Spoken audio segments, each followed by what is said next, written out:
আসসালামু আলাইকুম এভরিওয়ান, কেমন আছেন সবাই? আমি আলহামদুলিল্লাহ অনেক ভালো আছি। সাজদা মুক্তি চ্যানেল থেকে আপনাদের শুভেচ্ছা ভালোবাসা রইল। আমি আমার আম্মা আসছিল, তখন এই ভিডিওটা করা হয়েছিল। আসলে আমি শেয়ার করতে পারিনি আপনাদের সাথে, ভয়েসের জন্য সময় পাচ্ছিলাম না। তা আজকে আমি আপনাদের সাথে শেয়ার করব, সেই জন্য আমি ভয়েসটা নিয়ে বসলাম। আমার কণ্ঠ অত ভালো না এবং আমার কথাগুলি আসলে অত ভালোভাবে গুছিয়ে বলতে পারি না। তারপরও চেষ্টা করি আপনাদের সাথে শেয়ার করার জন্য। আপনারা একটু আমাকে বেশি বেশি করে একটু ভালোবাসা দিবেন। আমার আম্মা আসছিল, আম্মা আসলে চেয়েছিল একটা লাল মুরগি খাবে, আর সে একটু লাল মুরগিটা পছন্দ করে। সে আমার বাসায় আসলেই লাল মুরগিটা তাকে খাওয়ানো হয়।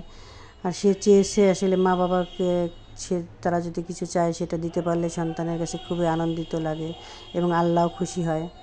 মা বাবা খুশি থাকলে আল্লাহ খুশি। আর সেই খুশিটুকুর জন্য আমি এত বড় একটা আমি এটা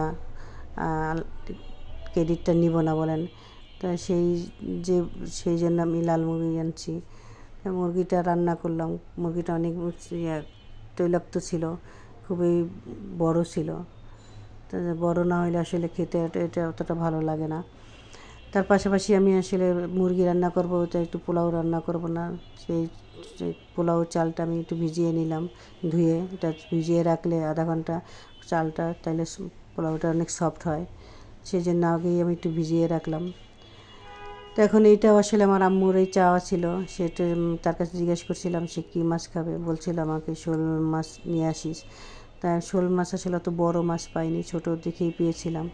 তা ছোটো মাছটা নিয়ে আসছি, যতটুকুই পারছি তার কথাটা রাখতে চেষ্টা করছি।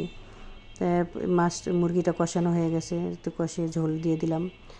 মাছটা আসলে আমি সুন্দর করে মশলা দিয়ে কষিয়ে, এটা আসলে আমাদের মাটির নিচের আলু ছিল, ওই আলু দিয়ে রান্না করব, সেই জন্য আগে কষিয়ে নিলাম। কষিয়ে একটু আগে ভালোভাবে উঠিয়ে নিলাম।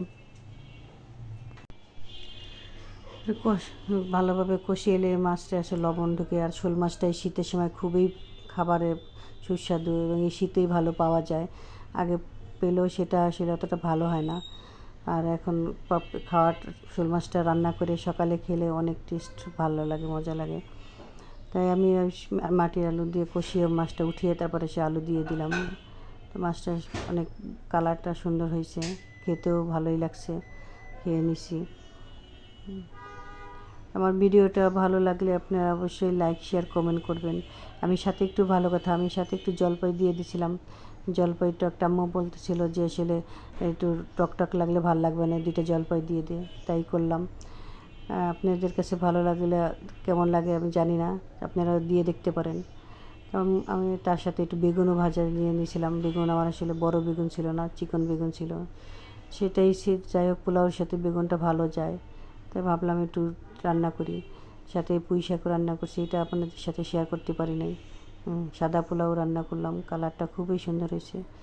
তা আপনার আমার ভিডিওটা ভালো লাগলে অবশ্যই লাইক শেয়ার কমেন্ট করবেন, আর আমার জন্য দোয়া করবেন, আমার ফ্যামিলির জন্য দোয়া করবেন। আল্লাহ হাফেজ।